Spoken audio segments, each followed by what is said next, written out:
Hola, mi nombre es María Guadalupe López Salazar, mi número de matrícula es AL 065019, la materia es electricidad y magnetismo y la fecha del día de hoy es 1 de agosto. Un circuito electrónico es la unión de dos o más elementos que permiten circular la corriente eléctrica, facilitando el flujo de electricidad, al mismo tiempo que nos da la posibilidad de controlarla. El paso de la corriente depende de las partes que integran el circuito electrónico, entre las que se encuentran interruptores, resistencias, condensadores, semiconductores, cables, etc. Un ejemplo claro de su importancia es la que se vive en estos momentos en el área automotriz. Debido a la escasez de semiconductores, un semiconductor es todo aquel material que puede actuar tanto como un conductor permitiendo el paso de una corriente eléctrica o como un aislante, impidiéndola según varios factores, como puede ser la temperatura ambiente, el tipo de estructura atómica del mismo o el campo eléctrico o magnético al que está sometido, siendo también importante en función de varios factores, siendo especialmente usado en la fabricación de componentes eléctricos que encontramos en la totalidad de dispositivos tecnológicos. Algunas plantas automotrices y aún tecnologías avanzadas han detenido su producción debido a esto. ¿Podemos saber la importancia que tienen los circuitos ahora en la vida cotidiana? La primera ley de Kirchhoff postula que la suma de todas las corrientes que entran en un nodo tiene que ser igual a la suma de corrientes que salgan de él. El nodo es refiriéndose a que si la corriente es positiva se considera que entra y si es negativa se considera que sale. La segunda ley, también conocida como la ley de tensiones, establece que una malla o lazo cerrado, la suma de todas las caídas de tensiones es igual a la tensión total que se suministró.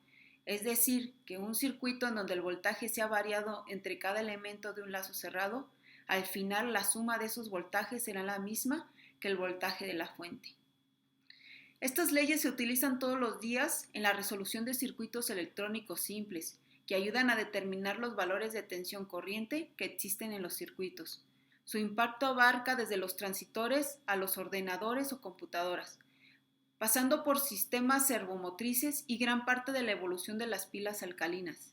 En escala muy pequeña, gracias a estas leyes, el tiempo de ejecución posible en cada nuevo reproductor de MP3 que sale al mercado.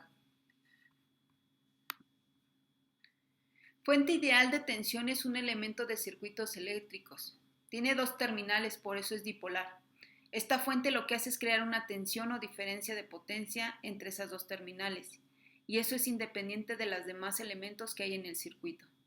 Fuente ideal de intensidad es la tensión que hay entre sus terminales, si depende de la carga. Es decir, en este caso, para mantener una corriente constante, la tensión aumentará o disminuirá dependiendo de los componentes.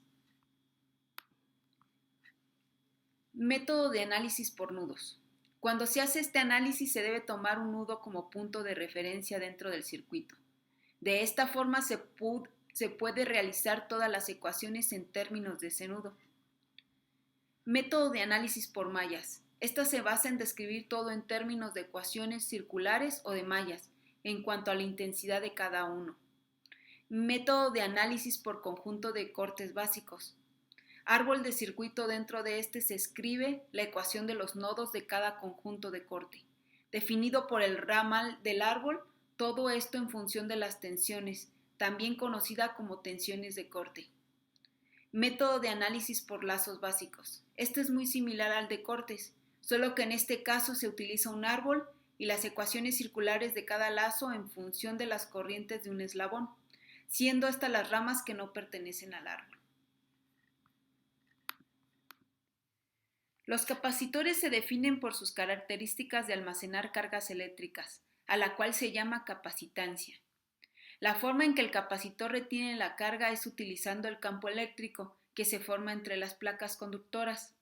Al conectarse a una diferencia de potencia se reflejará, y como no hay nada que una esas placas, al estar conectadas a la diferencia de potencial, las cargas se acumularán en ellas.